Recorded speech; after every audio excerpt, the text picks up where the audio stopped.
Okay, our guest here today on the Motivation Show is Kevin Lee, who's the chairman of Did It, and he's also the CEO of the E-Marketing Association and the president of Giving Forward. Welcome to the Motivation Show, Thanks Kevin. for having me, Eli. Pleasure to have you. Got a few questions for you. And what I want to start with, Did It, and I want to ask you, referencing your day job, running Did It, what marketing channels are working best now?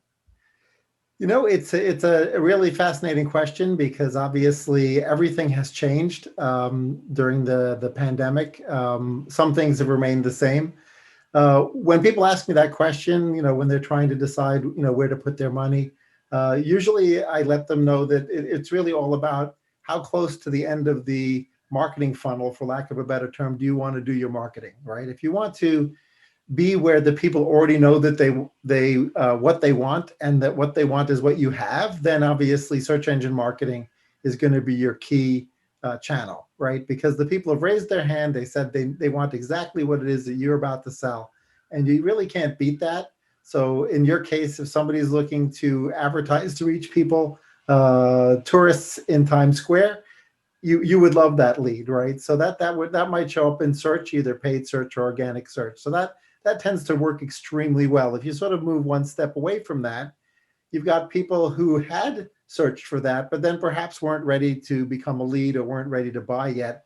And that would be retargeting, right? That would be reaching the people who had raised their hand previously as having had an interest in what you sell. But for whatever reason, they weren't quite emotionally ready.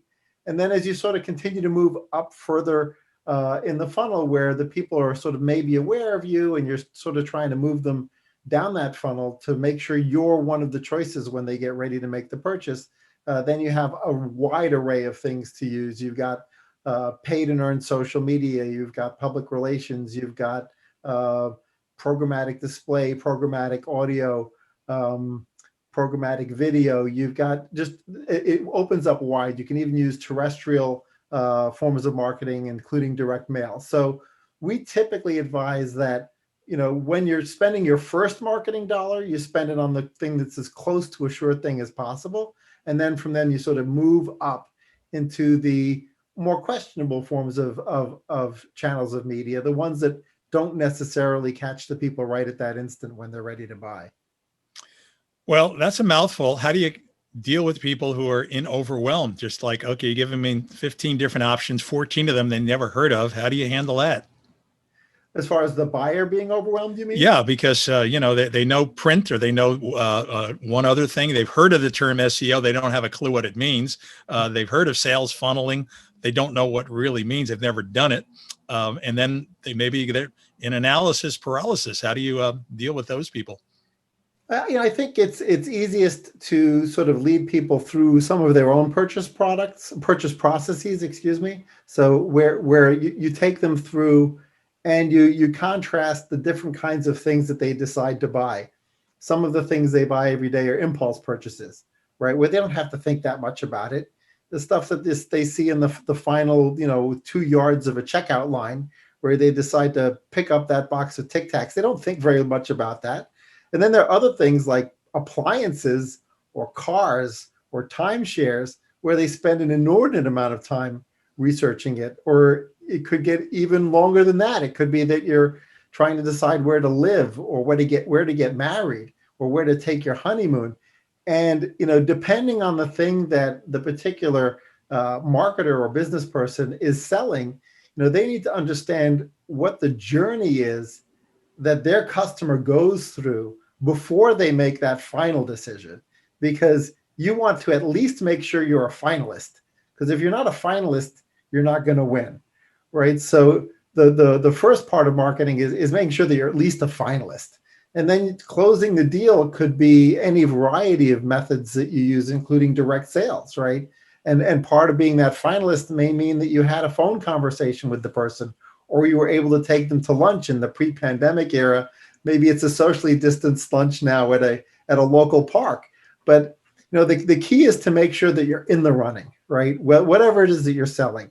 The more complex the purchase, the harder it is to get yourself into the running if there are a lot of competitors, right? If you're the only person or one of the few only people in a category, it's actually a lot easier.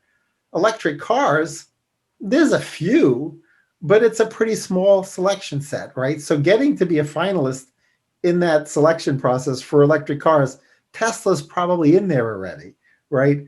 But when it's trying to decide on buying a new pair of socks, lots of choices.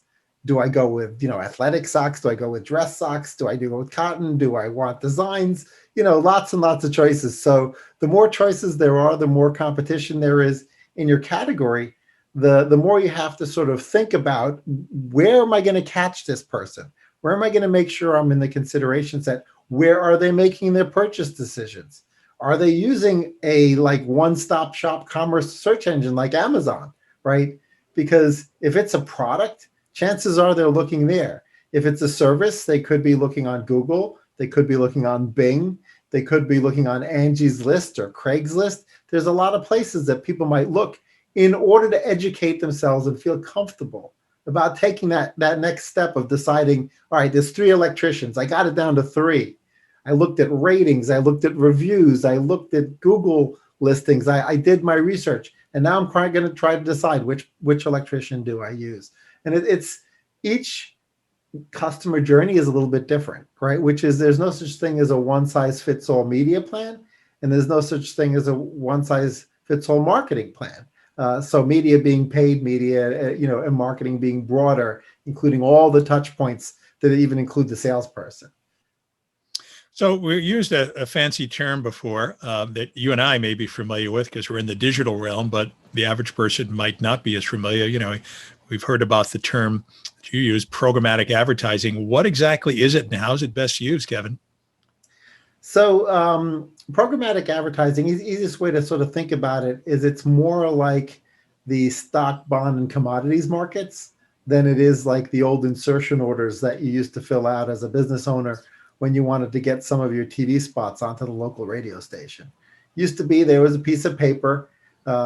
It was often faxed in the 80s and 70s. Before that, it was written out on paper during a 3-martini lunch and handed over. And so the insertion order was something that you did way ahead of time, and it was extremely planned out. And you knew exactly what you were getting months before you actually got it delivered. Programmatic advertising is more similar to a stock or commodities market, except instead of buying pork bellies or frozen concentrated orange juice in a commodities market, you're buying advertising in real time, right? And the first programmatic style advertising was actually paid search, right? Paid search, when it first came on the scene with GoTo.com, which you and I are old enough to probably remember that brand, but many of the folks listening won't remember it. But GoTo was the first to start a real-time auction for listings in a search result based on a per-click or pay-per-click model. And that was really the first form of programmatic real-time advertising. Now, nearly all digital advertising has some programmatic element to it. So the display banners that you see can be bought programmatically. You can buy audio advertising, both on podcasts and within Spotify, programmatically. You can buy video advertising on YouTube and other places programmatically. There are lots of levers you have at your disposal from a targeting perspective when you buy programmatic advertising, but it's that real timeness of it that is really the differentiator that makes it programmatic as opposed to guaranteed, which would typically be an insertion order style. Yeah, so Kevin, the marketing landscape, as we all know, has changed more this year than ever before because consumers and business people's habits are completely different now. So how should marketers deal with this? This actually takes us back to that customer journey idea, right? Thinking about how your customers' journeys have changed from last year to next year. Obviously, this year is the year of complete pandemonium, and you may not be able to immediately find that secret formula for this year in the midst of things, but certainly you should be thinking about, how has my customer journey changed? If they're working from home, what I did last year might not work. So I'll give you a great example. There's a form of radio advertising which was named after the time of day that it hit. It was called drive time. And it was called drive time because people were driving during that particular point in time. Now, obviously, when the pandemic hit, a great deal of people stopped driving to and from work. And as a result, drive time terrestrial radio became a completely different animal. There were still some people driving, but it didn't hit the same number of people in the same way as it did previously. So rethinking like, okay, how am I going to reach those same people that used to drive? Like, can I find those same people at home? Or let's say you used to rely heavily on trade shows or event sponsorships, right? How are you going to now find those same people that you used to find, but find them through a different channel? So if you sort of think about how their days have changed and what they're doing differently, and who they are, and their age and their demographic and their interests and the keywords that they search on and their social media habits, you put all that into the big planning document, and from that you draw some hypotheses.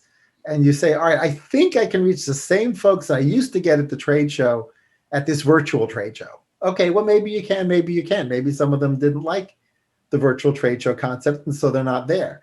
So you'll have to think, oh, well, that's at least one of my hypotheses. Let's test it. Let's check it out. Let's compare the kind of results I'll get here. So experimentation becomes much more important than it ever was before, because you won't know exactly what your customers are doing differently than they were before, but you certainly know they're probably not doing exactly what they were doing before. So, Kevin, how do the smaller businesses, the mom and pops, compete with the big boys out there? Those big businesses who can afford those big Madison Avenue fancy agencies and have a much more sophisticated, deep set of data to analyze around their customers? Yeah, I mean, testing and experimentation obviously requires a specific amount of data before you can confirm or deny that hypothesis that you put together, right? It's easy, if you're Expedia and you have this idea, hey, let's try to reach honeymooners in these 10 places, they'll have the answer within a week, right? Whereas the local travel agency is going to have a hard time, getting that question answered. So really the smaller to medium size business needs to be scrappier and more inventive, right? And they really need to think about, well, what is it that they can bring to the table that an Expedia can't, right?